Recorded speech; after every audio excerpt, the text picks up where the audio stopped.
N'hésitez pas à aimer ce témoignage, à le partager sur vos réseaux sociaux et à activer les notifications pour recevoir les nouvelles lectures. Merci beaucoup et à bientôt. La scène de l'enfer, ou des régions purgatives, m'a conduit à une autre scène, dans laquelle j'ai vu des images de personnes que je connais dans cette vie.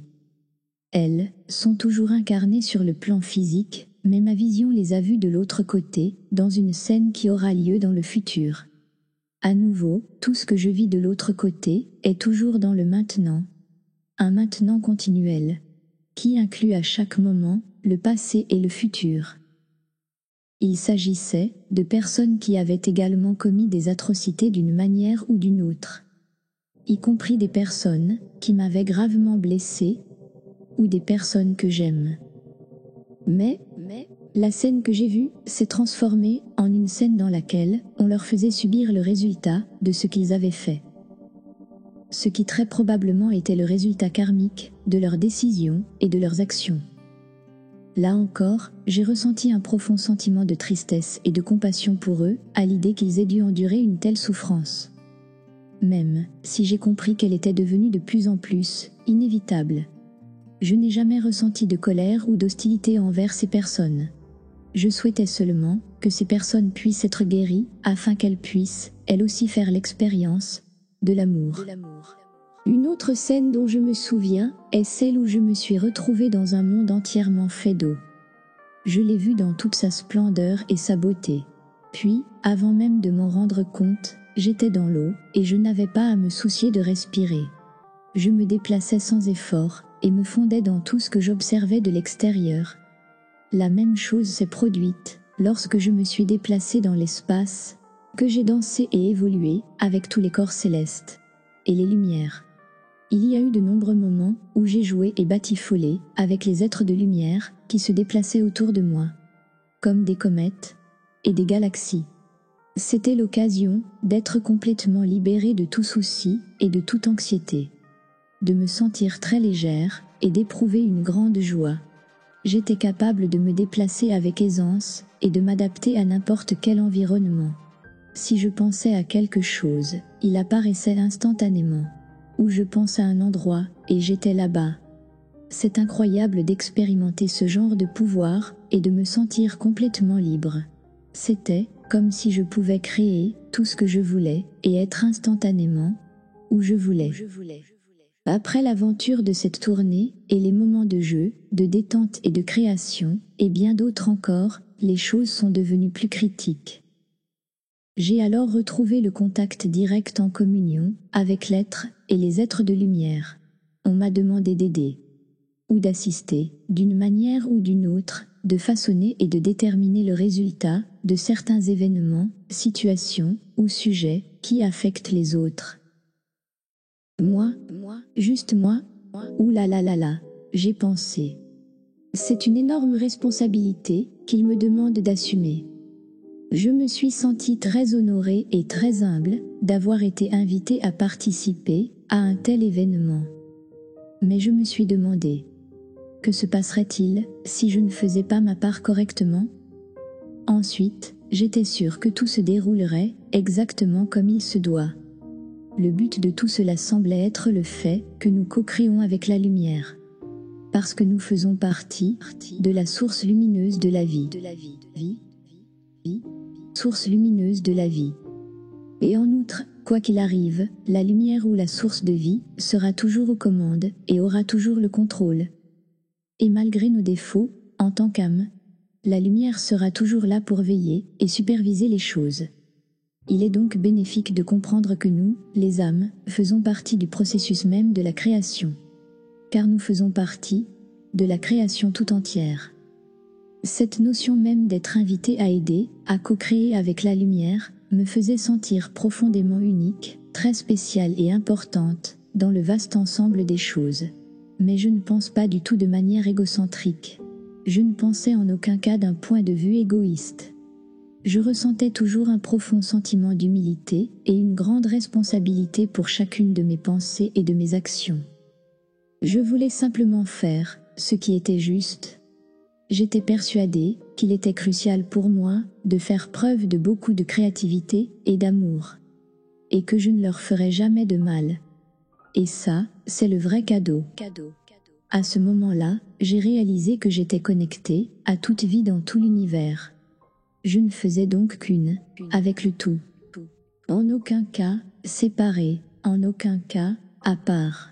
Cependant, il n'y a pas eu d'inquiétude, pas de crainte.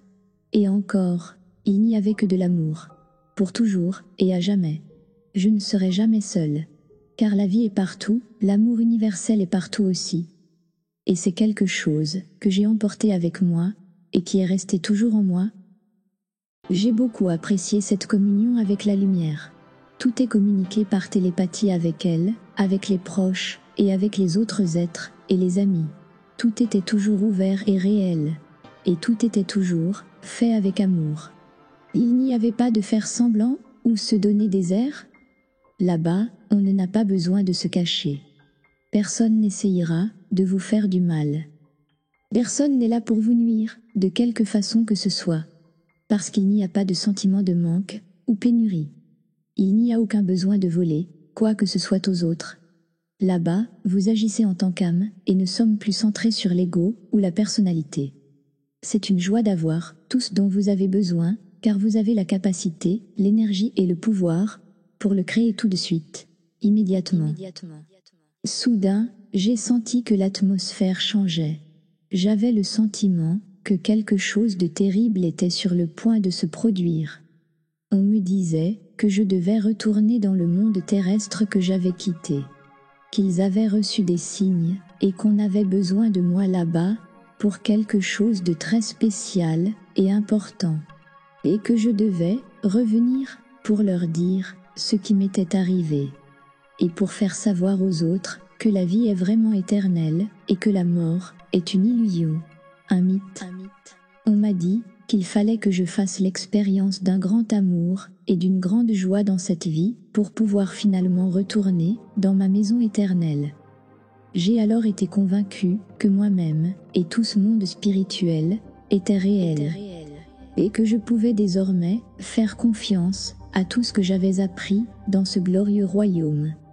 Pas seulement sur moi-même, mais sur toute la vie. Mais on m'a également dit que le monde physique dans lequel je retournais était une illusion ou une réalité virtuelle, et que nous sommes juste de passage ici. Et maintenant je me souviens que même dans la Bible, Joshua, qui était son vrai prénom en araméen, avec l'accent sur le « ou », et tout cela m'a été enseigné par une amie, ici, sur Terre, a dit quelque chose comme ceci. Nous sommes dans le monde, mais nous ne lui appartenons pas.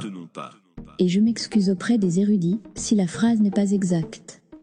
C'est à ce moment-là que j'ai fait l'expérience de la douleur de l'autre côté. Il n'est pas exagéré de dire que mon cœur s'est effondré. L'idée de quitter ce royaume sacré, toujours connecté à la lumière et aux autres êtres, m'a brisé le cœur, au-delà des mots. Je savais combien ce monde étrange et illusoire d'ici-bas pouvait être menaçant et sombre. Mais j'ai été rassuré une fois de plus sur le fait que la lumière et les autres êtres aimants seraient toujours avec moi. Et de toujours garder à l'esprit que je n'étais jamais seul. Heureusement, je n'avais toujours pas de peur, seulement de la tristesse. Mais j'ai compris que je devais me conformer à la demande de la volonté divine. Lorsque j'ai accepté à contre-cœur cette mission de retourner sur Terre, un être magnifique est soudainement apparu devant moi et m'a rempli d'un amour incommensurable. C'était comme un cadeau pour moi. Ou s'agissait-il d'une invitation chaleureuse à quitter ma maison dans l'au-delà et à retourner dans un autre monde? Cet être m'aimait profondément et restait avec moi, rayonnant l'amour et la musique universelle. Et il est devenu évident qu'il devait être avec moi en permanence. J'ai commencé à revenir dans ce monde que j'avais quitté. Ce fut une transition très progressive. Je suis devenue plus consciente du fait que mon corps était dans une unité de soins intensifs d'un hôpital. J'étais sous assistance respiratoire.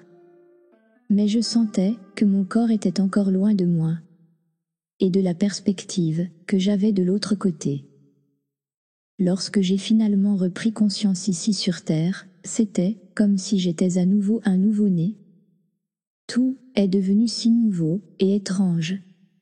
J'arrivais d'un autre monde. Et ce monde physique semblait si sombre et sans couleur en comparaison. Tout semblait monotone et plat. Je ne ressentais pas la même vitalité que celle que j'avais éprouvée dans l'autre monde. Mais j'étais déterminée à accomplir et respecter la volonté de la lumière. J'avais une mission et en retour, j'ai reçu une promesse spéciale. Même à l'hôpital, j'étais consciente que la présence de la lumière était à mes côtés et qu'elle communiquait toujours avec moi. J'étais également consciente que d'autres êtres m'ont accompagnée. J'ai réalisé plus tard que j'étais la seule personne qui pouvait les voir et les entendre. Puis un jour, finalement, cet être de lumière a disparu de ma conscience. Et j'ai su que j'étais maintenant pleinement de retour sur Terre. J'étais à nouveau affligée, mais libérée de toute peur. Et j'ai cru et fait confiance à la promesse que je ne serais jamais toute seule. Cette expérience de mort imminente, je l'appellerais une expérience de vie éternelle. Elle m'a laissé un profond sentiment de fascination, d'émerveillement et de triomphe. J'ai aussi appris que la peur est acquise et non naturelle. Elle est apprise dans un contexte sans rapport avec la nature de l'âme. Peu importe comment les choses apparaissent dans ce monde d'illusions et de dualité, l'amour prévaut toujours. Ce monde, ce n'est qu'un hologramme créé par la conscience collective pour notre évolution et notre croissance. Donc, ce qui s'est passé dans l'autre monde a été une occasion spéciale pour moi de savoir avec certitude que tout évolue comme il se doit, et que le destin ultime de chaque être vivant est de retourner, tôt ou tard, à la lumière, à la source, au pur amour. N'hésitez pas à aimer ce témoignage, à le partager sur vos réseaux sociaux et à activer les notifications pour recevoir les nouvelles lectures. Merci beaucoup et à bientôt.